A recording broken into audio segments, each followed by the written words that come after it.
भारतीय प्रशासकीय सेवेत अर्थात IAS मध्ये महाराष्ट्राचा टक्का वाढावा. प्रवेश परीक्षेची कठीण अडथळ्यांची शर्यत सहजपणे पार पाडण्यासाठी विद्यार्थ्यांची तयारी व्हावी. यासाठी 11वी पासूनच विशेष अभ्यासक्रम सुरू करण्याची शिक्षण विभागाची योजना आहे. भारतीय प्रशासकीय सेवा परीक्षेमध्ये उत्तीर्ण होण्यात महाराष्ट्रातील विद्यार्थ्यांचा टक्का अत्यल्प आहे. या परीक्षेसाठी विद्यार्थी कठोर मेहनत घेत असतात. मात्र तरीही IAS परीक्षेत महाराष्ट्रातील विद्यार्थ्यांचा टक्का वाढावा यासाठी 11वी पासूनच विशेष अभ्यासक्रम सुरू करण्याची शिक्षण विभागाची योजना विचारात आहे. 10वी नंतर IASच्या तयारीसाठी या अभ्यासक्रमाचा फायदा होणार आहे. शालेय शिक्षण मंत्री विनोद तावडे यांनी ही माहिती दिली. तावडे म्हणाले, आपल्याकडे बरेचदा पदवीचे शिक्षण घेतल्यानंतरच कुठल्या क्षेत्रात करिअर करायचे याचा विचार सुरू होतो. तरुणांना IAS म्हणून करिअर घडवायचे असेल तर त्याचाही निर्णय वेळेत होणे गरजेचे आहे.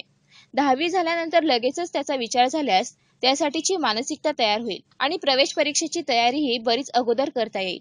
या विचारातूनच IAS प्रवेश परीक्षा अभ्यासक्रम सुरू करण्याचा विचार असून सध्या ही कल्पना अतिशय प्राथमिक स्तरावर मांडली गेली आहे.